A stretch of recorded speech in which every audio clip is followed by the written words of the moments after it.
Welcome to Whatever the fuck. what are we calling this? Stuff.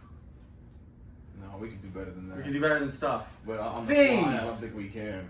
On the fly. The show that Rotten Reviews is on. Because we are. Rotten Reviews Plus.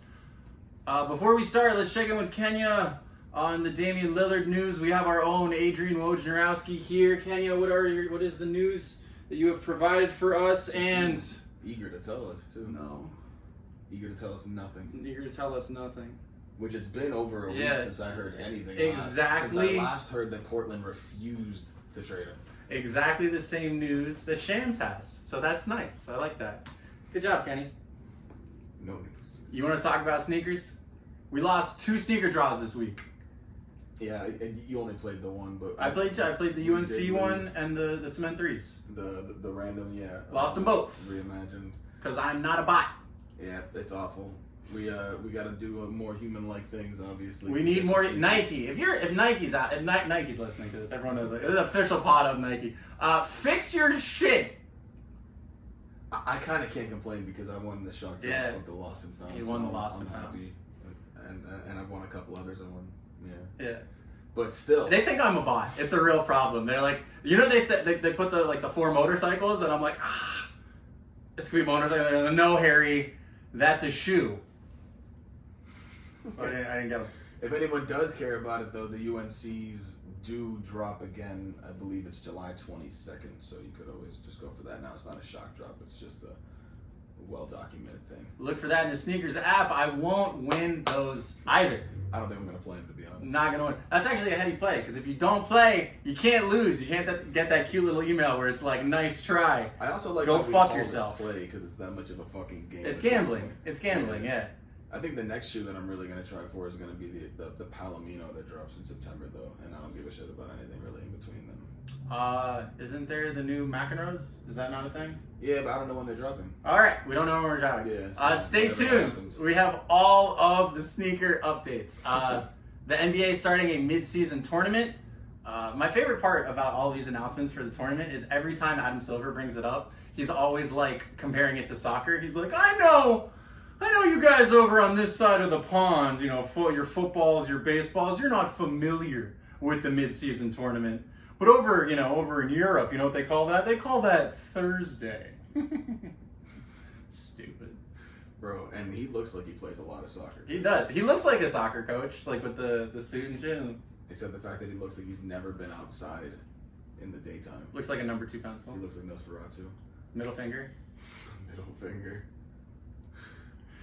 For those of you that don't know about the NBA mid-season tournament, it's trying to give players, more of a reason, more of a purpose to play during the regular season. For a little more context, there's going to be 6 groups, 3 from the East, 3 from the West, all with 5 teams on them. You're going to play 4 games. So you're going to play everyone in your group. 2 home games. What determines who goes into what group?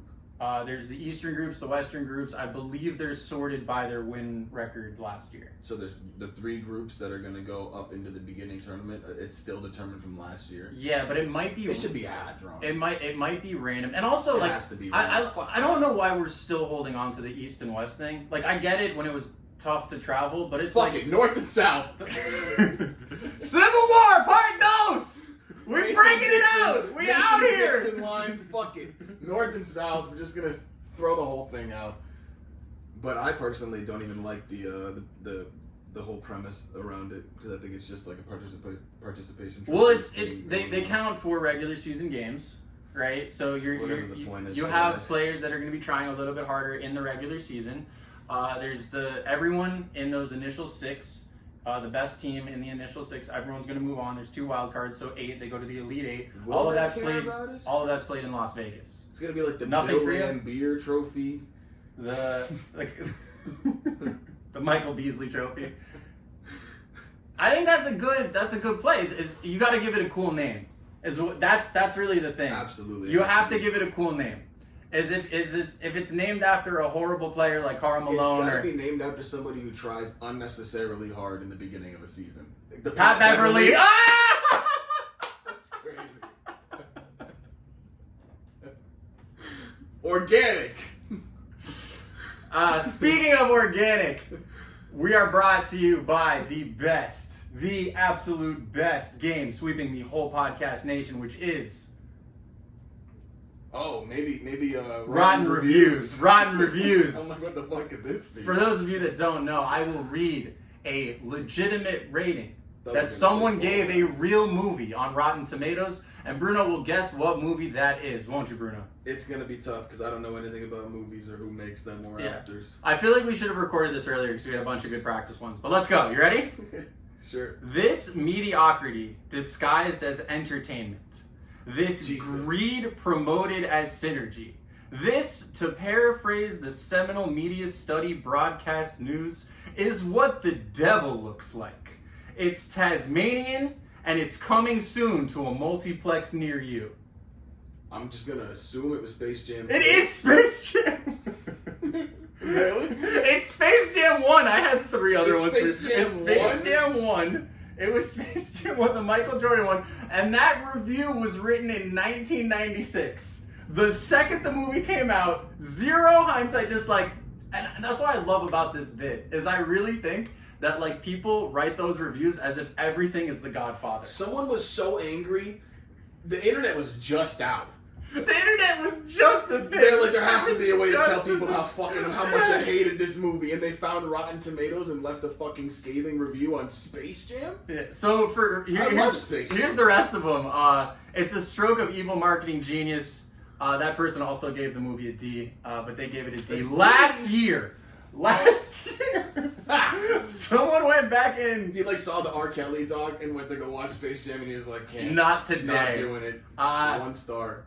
You will believe that a man can fly, but you won't care. Yeah, I would have got it off that one for sure. And then if you didn't get it off that one, this isn't Looney Tunes. This is Sloppy Tunes. That's the show this week. We are. What are we calling this? Fucking here for a good time. We are here for a good time. This is the Damian Lillard news. If anyone was curious about what Damian Lillard was up to in Miami. I think it needs to be something coming out soon because I'm about to question Pat Riley's abilities. That was fun. That was good.